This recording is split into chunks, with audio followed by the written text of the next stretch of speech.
এই যে আমার হাতও টিস্যু, আমার হাতও কি, এই টিস্যুটা আমি হাত থেকে ছেড়ে দিলাম, নিচে পড়তে সময় লাগবে কয় মাস? কয়েক। হযরত ইউসুফ আলাইহিস সালামের ভাইয়েরা পয়গম্বর ইউসুফকে হাত থেকে ছেড়ে দিয়েছেন, কূপের মধ্যে পড়ে যাবে সময় মাত্র কয়েক সেকেন্ড। এমন সময় জিবরাইল ছিলেন সিদরাতুল মুনতাহায়। আমার আল্লাহ ডাক দেখো জিবরাইল, আমার পয়গম্বর ইউসুফ আলাইহিস সালামের পাটা কূপের পানিতে লাগবার আগে আগে তুমি জিবরাইল গিয়া ইউসুফের পায়ের নিচে নূরের ডানা বিছাইয়া দাও। জিবরাইল বললেন, আল্লাহ একটা কথা কইলেন। হযরত ইউসুফ আলাইহিস সালামের ভাইয়েরা পয়গম্বর ইউসুফকে হাত থেকে ছেড়ে দিয়েছেন, কূপের মধ্যে পড়ে যাবে সময় মাত্র কয়েক সেকেন্ড। আমি হলাম সিদরাতুল মুনতাহায়, এত তাড়াতাড়ি আমি কেমনে যাই, কিভাবে সম্ভব? আল্লাহ কো জিবরাইল তুমি চেষ্টা করো না, পৌঁছাবার মালিক তো আমি আল্লাহ। এবার জিবরাইল তার একটা নয় দুইটা নয় 600 নূরের পাকা এমন জোরে আঘাত করলেন। জিবরাইল বলেন, আমি তাকায় দেখি ইউসুফ আলাইহিস সালামের পাটা কূপের পানিতে লাগবার আগে আগে আমি জিবরাইল আইসা ইউসুফের পায়ের নিচে নূরের ডানা বিছাইয়া দিলাম। আর একটু আস্তে কর না সুবহানাল্লাহ। জান্নাত কত বড়, এক নম্বর দৃষ্টান্ত।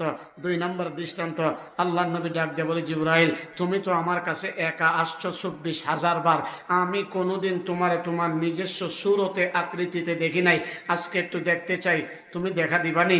জিবরাইলে বলেন, নবী আমার আসলেই দেখতে চান? বলে হ্যাঁ আসলেই দেখতে চাই। তাহলে চেহারাটা আকাশের দিকে তাকান। তাকাইলেন, বলে নিচের দিকে নামান। নামাইলেন, বলে কিচ্ছু দেখছেননি? নবী বলে না। উপরে তাকাইলাম আকাশ সাদা, নিচে তাকাইলাম আকাশ সাদা, মাঝখান দিয়ে কয়েক সেকেন্ডের জন্য আসমানটা অন্ধকার হয়েছিল। এর কারণটা কি? জিবরাইল বলেন, নবী আমার আকাশ আগেও সাদা এখনো সাদা, কিয়ামত পর্যন্ত আকাশ সাদাই থাকবে, কিন্তু মাঝখান দিয়ে কয়েক সেকেন্ডের জন্য আসমানটা অন্ধকার কেন হয়েছিল জানেন? বলে না না। জিবরাইল বলেন, নবী আমার আমি আমার 600 পাকার ভিতর থেকে মাত্র একটা পাকা দিয়া কয়েক সেকেন্ডের জন্য পুরাটা আসমানকে ডাইকা দিছিলাম। এত আস্তে কইলেন সুবহানাল্লাহ, এত আস্তে কইলেন সুবহানাল্লাহ। নির্বাচনের সময় কি স্লোগানটা দেন? এদিকে যাওয়ার টাইম নাই। একটা পাকা দিয়ে যদি পুরাটা আসমান ডাইকা দিতে পারে, বাকি পাকাগুলির দূরত্ব কি হইতে পারে হিসাব করলে কি ওয়াজ করণ যাইব? হিসাবটা বাসায় গিয়ে করেন, ওয়াজটা আমরা করি। কথা বলেন ঠিক না? এবার আসুন 3 নাম্বার, জান্নাত কত বড়। জিবরাইল বলেন, আল্লাহ জান্নাত দিবেন আসলিয়ার মুসলমানকে, জান্নাত দিবেন ঢাকার মুসলমানকে, জান্নাত দিবেন বিশ্বের মুসলমানকে। ও আল্লাহ, আমি জিবরাইলকে তো আর জান্নাত দিবেন না, দেওয়ার জন্য বানানো নাই। আল্লাহ একটু অনুমতি দিবেননি, জান্নাতটা একটু ঘুরে দেখতে চাই। আল্লাহকে জিবরাইল অনুমতি দিলে তুমি কি জান্নাত ঘুরে শেষ করতে পারবা? জিবরাইলকে অনুমতি দেন না, চেষ্টা করতে তো কোনো আপত্তি নাই। আল্লাহকে যাও অনুমতি দিলাম। অনুমতি পাওয়ার পরে হযরত জিবরাইল আলাইহিস সালাম 600 নূরের পাকা দিয়া জান্নাতের ভিতরে 1 দিন না 2 দিন না, 1 বছর না 2 বছর না, উলামায়ে কেরাম আমার কথা শুনতেছেন, আমি একটা কথা বললে আমার কান্ডা ধরে শুধরায় দিবেন, কোনো আপত্তি নাই। কোন বর্ণনায় 70 বছর, কোন বর্ণনায় 70,000 বছর পর্যন্ত 600 নূরের পাকা দিয়া জান্নাতের ভিতরে দৌড়াদৌড়ি করতেছেন। জান্নাতের কুল কিনারা কিচ্ছুই পাইতেছে না। না পায়াকো আল্লাহ, যেদিন বলছিলেন জান্নাত ঘুরে শেষ করতে পারবো না, ওই দিনই আমার বিশ্বাস হয়েছিল। তবে 70,000 বছর পর্যন্ত 600 নূরের পাকা দিয়া জান্নাতের ভিতরে দৌড়াদৌড়ি কইরা এই পর্যন্ত কতটুক আগাইলাম, আমার সামনে কতটুক বাকি আছে। আল্লাহকে জিবরাইল এই পর্যন্ত কয়টা ফিলার অতিক্রম করছ? জিবরাইল কো আল্লাহ 2টা ফিলার। আল্লাহ কো এমন অসংখ্য অগণিত ফিলার এখনো তোমার সামনে বাকি আছে। এমন জান্নাতের মালিক, এমন জান্নাতের মেহমান আমরা সবাই হতে চাই কি চায় না? আর জোরে বলেন, চাই কি চায় না? নামাজ না পড়া, নামাজ পড়া সপ্তাহে 1 দিন না করেন না। শুক্রবার হলে মসজিদে পড়ে, 2 তলা পড়ে, 3 তলা পড়ে, মাঝে মধ্যে বাইরেও শাড়ি বিছায় দেওয়ান লাগে। শুক্রবার সারা মুসল্লিগুলি যা কই সান্দের দেশ। তাহলে সব কথার মূল কথা একটাই, ওয়াজ আমরা সবাই জানি কিন্তু মানি। তাহলে সবাই মিলে একসাথে আওয়াজ করে বলেন, জাহান্নামের আগুন থেকে বাঁচতে হলে, আল্লাহ তৈরি জান্নাত পেতে হলে আল্লাহর বিধান নামাজ পড়তে হবে। সপ্তাহে 1 দিন না দৈনিক কয়বার পড়বেন ইনশাল্লাহ? পড়বেন ইনশাল্লাহ? আল্লাহ কবুল করেন, আমিন খান। তাহলে একটা দৃষ্টান্ত, জান্নাত কত বড়। 2 নম্বর দৃষ্টান্ত দিবার আগে পায়ের নিচে হাত থেকে বলছি, যতক্ষণ কথা বলবো যতক্ষণ শুনবেন আমলের নিয়তে শুনবেন তো ইনশাল্লাহ? জোরে বলেন না ইনশাল্লাহ? মুসলমান ভাইরা আমার, এদিক সেদিক নজর দেওয়া যাবে না। আবারও আপনাদের কাছে আমার আকুল আবেদন, যারা দাঁড়িয়েছেন বসে যাবেন, এদিক সেদিক যারা ঘোরাফেরা করতেছেন 2-4 মিনিটের ভিতরে জান্নাতের বাগানে ঢুকে যাবেন। বলা তো যায় না আল্লাহ কাকে কোন সময় কোন উসিলায় মাফ করে দিতে পারেন। এই ফয়সালা জমিনে না, ফয়সালা আসমানে। এজন্য আবারও আপনাদের কাছে বিনীত অনুরোধ করে বলছি, যতক্ষণ কথা বলবো, যতক্ষণ শুনবেন, বুকে হাত দিয়ে বলেন তো দিকে আমলের নিয়তে শুনবেন তো ইনশাআল্লাহ? আরো জোরে বলেন না ইনশাআল্লাহ? তাহলে এদিক সেদিক নজর দেওয়া যাবে না। চলুন না এবার 2 নম্বর দৃষ্টান্ত দিই। জান্নাতটা কত বড়।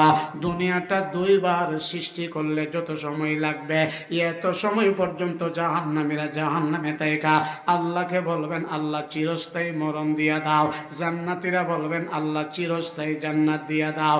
ওই সময় আল্লাহ তাআলা একটা মৃত প্রাণীকে জান্নাত আর জাহান্নামের মাঝখানে রেখে আল্লাহ জবাই করে বলবেন, আজকের পর থেকে তোমরা চিরস্থায়ী জাহান্নামী। জান্নাতীদেরকে বলবেন, আজকের পর থেকে তোমরা চিরস্থায়ী জান্নাতি। যেই মাত্র এই কথা বলবে, জান্নাতীরা আনন্দে জান্নাতের ভিতরে লাফাইতে থাকবে, লাফাইতে থাকবে। জান্নাত কত সুন্দর, কত মনোরম, আমি আপনাদেরকে বয়ান করে বুঝাইতে পারবো না, এই যোগ্যতা আমার নাই। হাদিসে কুরসি আল্লাহ তাআলা নিজেই বলতেছেন, আতাতুলি ইবাদিয়াস সালিহিন মা লা আইনুন রাআত ওয়ালা উযুনুন সামিআত ওয়ালা খাতারা আলা কলবি বাশার। আল্লাহ কো আমি আমার আশুলিয়ার মুসলমান নর এবং নারীর জন্য জান্নাতটা কত সুন্দর করে সাজায় রাখছে। দুনিয়ার চোখ দেখে নাই, কানও শুনে নাই, মানব অন্তর কল্পনা করতে পারে নাই। এত সুন্দর জান্নাতের ভিতরে জান্নাতীরা বৈশা আনন্দ করতেই থাকবে, করতেই থাকবে। হঠাৎ করে শুনতে পাই কে যেন আয়েশা বলতেছে, আসসালামু আলাইকুম ইয়া আহলাল জান্নাহ। এই জান্নাতীরা তোমাদেরকে সালাম। চতুর্দিকে চেহারা ঘুরায় দেখবে, মানুষ দেখা যায় না। কে রে আমাদেরকে সালাম দিল? হঠাৎ করে গায়েব থেকে একটা আওয়াজ আসবে, এই জান্নাতীরা তোমাদেরকে যিনি সালাম দিয়েছেন উনি আর কেউ না, উনি হলেন আপনার আমার মালিক, আমার রব আল্লাহ তাআলা। এখন একটা জবান কেউ বন্ধ রাখবেন না, একসাথে আওয়াজ করে বলেন না, জান্নাতের ভিতরে আমার মালিকের কুদরতি জবান থেকে সালামের আওয়াজ কে কে শুনতে চান একটু হাত তুলেন। আল্লাহ তুমি কবুল করো, আমিন বলেন, আমিন বলেন। এ আসলিয়ার মুসলমানেরা, যদি জান্নাতের ভিতরে আমার মালিকের জবান থেকে সালামের আওয়াজ শুনতে চান, তাহলে 1 নাম্বার শর্ত হলো নিজের জীবনের চাইতে আমার নবীকে বেশি ভালোবাসতে হবে। 2 নাম্বার শর্ত হলো রান্নাঘর থেকে নিয়ে রাষ্ট্রীয় ভবন পর্যন্ত প্রত্যেকটা সেক্টরে, ডিপার্টমেন্টে আল্লাহর কোরআনকে ফলো করে জীবন গঠন করে যদি কবরে যাইতে পারেন, তাহলেই আমার মালিকের জবান থেকে সালামের আওয়াজ শুনতে পাবেন। এদিকে যাওয়ার টাইম নাই। কিছুক্ষণ পরে আল্লাহ ডাক দিয়া বলবেন, জান্নাতীরা, দুনিয়াতে আলেম ওলামারা জান্নাতের নিয়ামত নিয়ে যে বয়ান করেছিল, জান্নাতের ভিতরে আইসা ঠিক মতো এই নিয়ামতগুলি বুঝা পাইছনি। এই কথা বলতে দেরি হবে। জান্নাতের ভিতরে 2টা ভাগ হয়ে যাবে। একটা ভাগ বলবেন আল্লাহ বুঝা পাইছি, আর একটা ভাগ বলবেন আল্লাহ বুঝা পাই নাই। যারা বলবেন বুঝা পাই নাই, তারাই হলো জগতের উলামায়ে কেরাম, মানে আলেম উলামারা। আল্লাহ বলবেন কি বুঝা পাও নাই? উলামায়ে কেরাম বলবেন, মালিক আমার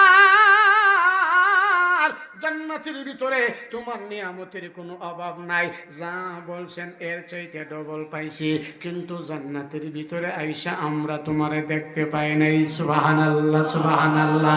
আমরা তোমারে দেখতে চাই।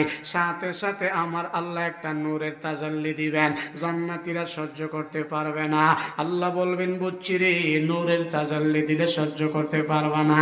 আমি তোমাদেরকে একটা মাহফিলের দাওয়াত দিলাম, এই মাহফিলে তোমরা যাইবা, আমি আল্লাহ তোমাদের সাথে সাক্ষাৎ লাভ করবা।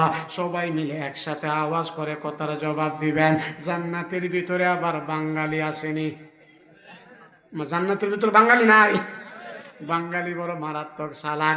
বাঙালি বলবেন আল্লাহ যে জান্নাতের মাহফিলের দাওয়াতটা দিলেন, মাহফিলটা হবে কোথায়? আশুলিয়া। বলে না না।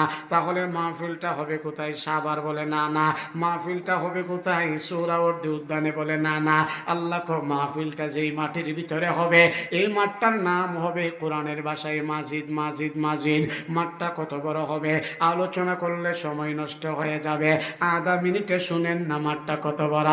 হযরত জিবরাইল বলেন আমি আমার 600 পাকার ভিতর থেকে মাত্র একটা পাকা দিয়া আসমান জমিনকে একসাথে তুইলা আসার মারতে পারি। আমার একটা পাকার ভিতরে এত শক্তি, এত শক্তি। জিবরাইল বলেন আমি আমার 600 নূরের পাকা দিয়া মাজিদ নামক মাটির ভিতরে ধরতে ধরতে ধরতে ধরতে 600 নূরের পাকার সমস্ত শক্তি শেষ হয়ে গেল। এরপর মাজিদ নামক মাঠের 4 ভাগের 1 ভাগ অতিক্রম করা সম্ভব হয় নাই। সুবহানাল্লাহ, সুবহানাল্লাহ। আর আরো জোরে দিল থেকে বলেন না সুবহানাল্লাহ। আসলিয়ার মুসলমানেরা, এত বিশাল বড় মাটির ভিতরে মাহফিল হবে, জান্নাতীরা দলে দলে দলে দলে মাহফিলও যাইতে থাকবেন। গিয়া দেখবেন বিশাল বড় প্যান্ডেল, বিশাল বড় স্টেজ, 1,24,000 পয়গম্বর, মতান্তরে 2,24,000 পয়গম্বর, সবাই মঞ্চের ভিতরে বসা, কিন্তু স্টেজের ভিতরে চেয়ার মাত্র তিনটা, তিনটা চেয়ার আবার খালি। জান্নাতীরা বলবেন আল্লাহ এত দামি কপাল কার, এই 3টে চেয়ারের ভিতরে বসবেন। কিছুক্ষণ পরে এলান করা হবে আজকের মাহফিলের বিশেষ বক্তা, বিশেষ অতিথি হযরতে দাউদ আলাইহিস সালামের নাম। দাউদ পয়গম্বর যখন বিশেষ অতিথির চেয়ারে বসে যাবেন, সমস্ত জান্নাতীরা তাকায়া থাকবেন আল্লাহ নাজারি মাহফিলের প্রধান বক্তা কে হবে। কিছুক্ষণ পরে এলান করা হবে মাহফিলের মধ্যমণি প্রধান বক্তার নাম। উনি আর কেউ না, উনি হলেন আপনার নবী, আমার নবী, নবী মুহাম্মদ আরবি। সবাই পড়েন না সাল্লাল্লাহু আলাইহি ওয়াসাল্লাম। যেই মাত্র আমার নবীর নামটা বলা হবে, আমার নবী প্রধান অতিথির চেয়ারে বসে যাবেন। জান্নাতীরা অপলক দৃষ্টিতে আমার নবীর চেহারার দিকে তাকায়া থাকবেন। তাকায়া তাইকেই শেষ না, আফসোস করবেন আর চোখের পানি ফালায়া ফালায়া বলবেন ও আসমানের মালিক আমার রব, আমার আল্লাহ, এত সুন্দর নুরানি চেহারার ভিতরে তায়েফের মানুষগুলি কেমনে পাথর মারলো। আফসোস করবেন আর কান্না করতে বলতে থাকবেন আল্লাহ এত সুন্দর নুরানি চেহারার ভিতরে তায়েফের মানুষগুলি কেমনে রক্ত জড়ালো, কেমনে পাথর মারলো। কিছুক্ষণ পরে এলান করা হবে আজকের মাহফিলের সভাপতির নাম। উনি আর কেউ না, উনি হলেন আপনার আমার রব, আমার আল্লাহ তাআলা।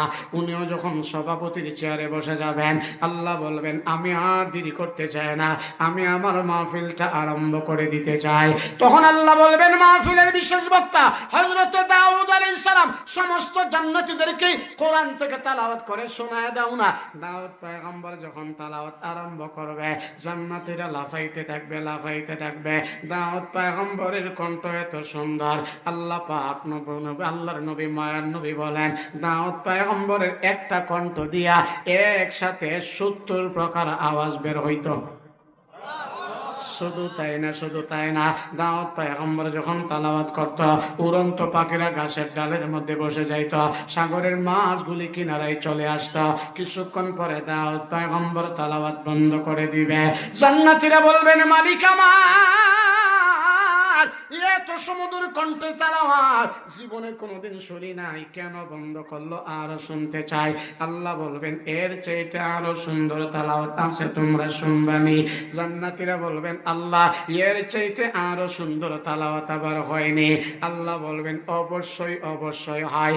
এবার আল্লাহ বলবেন মাহফিলের প্রধান বক্তা আপনার নবী, আমার নবীকে লক্ষ্য করে বলবেন দুনিয়াতে অনেক কাফের বেঈমানরা লুকাইয়া লুকাইয়া আপনার তেলাওয়াত শুনছে, কিন্তু আসলে আর অনেক মুসলমান আপনারে দেখে নাই, জীবন দিতে তারা দ্বিধা করত না। আজকে মাসজিদ নামক মাঠের ভিতরে সমস্ত জান্নাতীদেরকে সূরা ইয়াসিনটা তেলাওয়াত করে শোনায় দেন না। যেই মাত্র আমার নবী তেলাওয়াত করবে, জান্নাতীরা পাগল হয়ে যাবে। কিছুক্ষণ পরে আমার নবীও তেলাওয়াত বন্ধ করে দিবে। জান্নাতীরা বলবে আল্লাহ যেমন সুন্দর নুরানি চেহারা, এর চাইতে কোটি কোটি গুণ বেশি সুন্দর হলো কোরআনের তেলাওয়াত। এবার বন্ধ করে দিবেন। সর্বশেষ শেষ আমার আল্লাহ নিজে মাজিদ নামক মাটির ভিতরে সমস্ত জান্নাতীদেরকে সূরা রহমানের তেলাওয়াত করে শোনায় দিবেন। সবাই মিলে একসাথে আওয়াজ করে বলেন না দেখি, মাজিদ নামক মাটির ভিতরে আমার মালিকের কুদরতি জবান থেকে সূরা রহমানের তেলাওয়াত সবাই শুনতে চান তো? আরো জোরে বলেন। সত্যি সত্যি যদি মাজিদ নামক মাটির ভিতরে আমার মালিকের জবান থেকে সূরা রহমানের তেলাওয়াত শুনতে চান, তাহলে আর বাসায় বসে থাকতে পারেন না, রাস্তাঘাটে দোকানপাটে মেলায় আড্ডা দিতে পারেন না। আল্লাহ কি হস্তে পায়ের নিচে হাত রেখে বলছি, যারা দাঁড়িয়ে আছেন তারও বৈশা যান, যারা মাইকের আওয়াজ শুনতেছেন তারও দ্রুত চলে আসেন, আমি আমার আলোচনা শুরু করে দিতে পারবা। সত্যি সত্যি যদি মাজিদ নামক মাটির ভিতরে আমার মালিকের কুদরতি জবান থেকে সূরা রহমানের তেলাওয়াত শুনতে চান, তাহলে এক নাম্বার শর্ত হলো নিজের জীবনের চাইতে আমার নবীকে বেশি ভালোবাসতে হবে। দুই নাম্বার শর্ত হলো রান্নাঘর থেকে নিয়ে রাষ্ট্রীয় ভবন পর্যন্ত প্রত্যেকটা সেক্টরে, প্রত্যেকটা ডিপার্টমেন্টে আল্লাহর কোরআনকে মহব্বত করে যদি কবরে যাইতে পারেন, কবরে যাইতে দেরি আমার আল্লাহ অন্ধকার কবরটাকে ফুলের বাগান বানায় দিতে দেরি করবে না। এজন্য বাবারা আর সময় নষ্ট করেন না, আপনারা মেহমান, আমরা হইলাম মেহমান, আপনারা মেজবান। আমরা অনেক দূর থেকে কষ্ট করে আসছি আপনাদের সামনে কিছু কথা বলবার জন্যই তো। এজন্য যারা এদিক সেদিক ঘোরাফেরা করছেন অযথা অকারণে নিষ্প্রয়োজনে রাস্তাঘাটে মেলাতে সময় নষ্ট করছেন, আল্লাহ কি হস্তে মেহেরবানি করে জান্নাতের বাগানে ঢুকে পড়েন না? বলা তো যায় না। আমার আল্লাহ চাইলে আজকের এই সুন্দর মাহফিলটাকে উশিলা বানায়া আল্লাহ চাইলে আপনাকে আমাকে মাফ করে দিতে এই ক্ষমতা আমার মালিকের আছে না নাই? যেই কোরআনের মহাব্বতে, যেই কোরআনকে ভালোবেসে জান্নাতের বাগানে বসে গেছেন, এই কোরআন আপনাকে সুপারিশ করে করে জান্নাত পর্যন্ত পৌঁছাবেন ইনশাআল্লাহ। আরো জোরে বলেন ইনশাআল্লাহ। এজন্য সর্বশেষ কথা হলো, আমি আমার আলোচনা শুরু করবার আগে আপনাদের যেই কথা দিয়ে শুরু করতে চাই তা হলো এই, হিন্দু বলেন, বুদ্ধ বলেন, খ্রিস্টান বলেন, যে যে দল করেন আমার কোনো আপত্তি নাই, কিন্তু সকল দলের মানুষ এই জায়গায় একমত, মরতে হবে। মরার হাত থেকে আমরা কেউ বাঁচতে পারবো? আরো জোরে বলেন পারবো না। মরার পরে মানুষকে সর্বপ্রথম যেই গড়টার মধ্যে রাখা হয়, এই গড়টার নাম, আরো জোরে বলেন, গড়টার নাম কবর। আল্লাহ নবী বলেন, আল কবর রওজাতুম মিন রিয়াজিল জান্নাহ আও হুফরাতুম মিন হুফারিন নার। এই কবরটা কারো জন্য জান্নাতের বাগান, আবার কারো জন্য জাহান্নামের গর্ত। এখন সবাই মিলে একসাথে আওয়াজ করে জবাব দিবেন, বলেন এই পৃথিবী থেকে একমাত্র সমস্ত গুনাহ থেকে বাঁচিয়ে থাকার উপায় বান্দার এই কলবটার ভিতরে যার বই থাকতে হবে তিনি কে? আরো জোরে। আল্লাহ বলেন, ইয়া আইয়ুহাল্লাযীনা আমানুত্তাকুল্লাহ, হে ঈমানদাররা, এই কথা কও না। আল্লাহ বলেন, হে ঈমানদাররা, ইত্তাকুল্লাহ, আমি আল্লাহকে ভয় করা। সমস্ত গুনাহ থেকে বাঁচিয়ে থাকার একমাত্র উপায়। সবাই মিলে আবার আওয়াজ করে বলেন, বান্দার কলবের ভিতরে যার বই থাকতে হবে তিনি কে? আল্লাহর বই কোথায় গেলে পয়দা হয়? আল্লাহর বই সৃষ্টি হয় মসজিদের ভিতরে গেলে, আল্লাহর বই সৃষ্টি হয় ওয়াজ মাহফিলের ভিতরে ঢুকলে। এখন একটা জবান কেউ বন্ধ রাখবেন না। আমি সব সময় এই কথাগুলি বড় গলায় বলে থাকি, যদিও কষ্ট পেতেও পারেন, কোনো অসুবিধা নাই। আমি আমার মালিকের কষ্ট